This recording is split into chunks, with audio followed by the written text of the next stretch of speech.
पहाड़ों के राज्य उत्तराखंड के देहरादून में कर्नल राजेंद्र और पेशे से प्रधानाध्यापक कुमकुम डोगरा के घर में एक बच्ची का जन्म होता है। परिवार के सारे लोग बहुत खुश हैं, लेकिन जब वो बच्ची डॉक्टर के पास जाती है और डॉक्टर उसकी जांच करते हैं और जब वो परिवार के लोगों को उसके बारे में जानकारी देते हैं तो सारे लोग चौंक जाते हैं, चिंतित हो जाते हैं उस बच्ची के भविष्य को लेकर।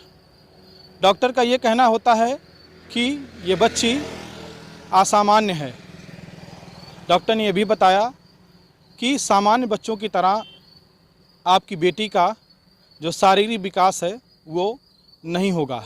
ये सुनकर माता पिता के साथ जो भी परिवार के लोग और समचिंतक थे वो काफ़ी परेशान हो जाते हैं।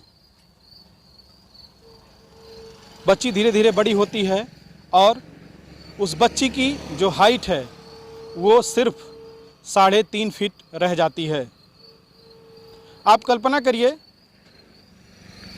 3.5 फीट की एक बच्ची अपने परिवार के और माँ बाप को छोड़कर, चाहे पड़ोस की बात हो, स्कूल की बात हो, अपने दोस्तों के बीच में या समाज में अलग अलग स्थान पर उपहास के नज़र से देखी जाती है। कोई उसे बौना कहेगा, कोई उसे नाटी कहेगा और तमाम जो ऐसे शब्द हैं हमारे समाज में प्रचलित हैं, लोग उसका उपहास उड़ाएंगे, उसके साथ मजाक बनाएंगे। लेकिन वो 3.5 फीट की बच्ची इन तमाम सारी बाधाओं को पार करती है। और डॉक्टर ने यहाँ तक भी कहा था कि इस बच्ची की पढ़ाई लिखाई सामान्य स्कूल में नहीं हो पाएगी, इसके लिए अलग से पढ़ाई लिखाई का इंतज़ाम करना पड़ेगा। लेकिन वो बच्ची बड़ी होती है और उत्तराखंड के देहरादून में ही एक प्रतिष्ठित इंटर कॉलेज से अपनी इंटर तक की पढ़ाई पूरी करती है। और पढ़ाई करने के बाद वो तमाम सारे उपहास, अपमान, मजाक सब कुछ सहते हुए इंटर की पढ़ाई पूरी करती है और अपने देहरादून से वो सीधे दिल्ली पहुंचती है। दिल्ली में श्री राम लेडी कॉलेज से उसने अर्थशास्त्र में स्नातक की डिग्री ली। स्नातक की डिग्री लेने के बाद जैसे उसका जो सपना था वो 7वें आसमान पर था। जीवन में तमाम सारे संघर्षों को पार करते हुए, उपहास को सहते हुए, अपमान को सहते हुए वो लेडी श्री राम कॉलेज से स्नातक की डिग्री हासिल करती है और उसके बाद वो भारतीय प्रशासनिक सेवा IAS की तैयारी में जुट जाती है। और वर्ष 2005 में वो अपने पहले प्रयास में IAS की परीक्षा जो संघ लोक सेवा आयोग के द्वारा आयोजित की जाती है उसे वो पास करती है और सफल होती है। भारत में ऑल इंडिया जो उसकी रैंक है वो 56वीं आती है। इसके बाद तो जैसे जो तमाम सारे उपहास, अपमान और जीवन का वो जो संघर्ष था वो सब कुछ एक झटके में भूल जाता है। हम बात कर रहे हैं 2005 बैच की IAS आरती डोगरा की।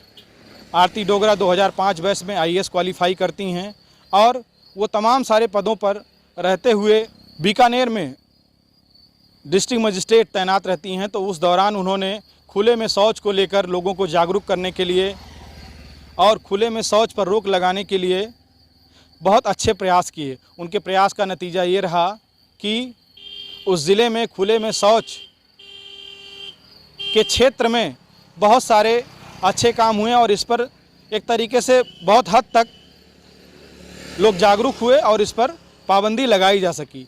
लेकिन उसके बाद वो तमाम ऐसे कामों में उन्होंने हमेशा जनता के लिए या जो अपने साथ काम करने वाले लोग थे उनके लिए हमेशा आगे आकर काम किया।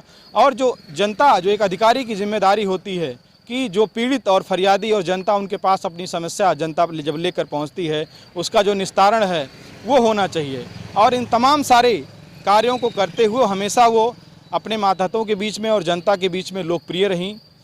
आज आरती डोगरा जो 2005 बैच की IAS अफसर थीं, राजस्थान के अजमेर में बतौर डिस्ट्रिक्ट कलेक्टर वो तैनात हैं और लगातार अपने अच्छे कार्यों को लेकर, अपने कार्य व्यवहार को लेकर वो सुर्खियों में बनी रहती हैं, मीडिया की नज़रों में बनी रहती हों।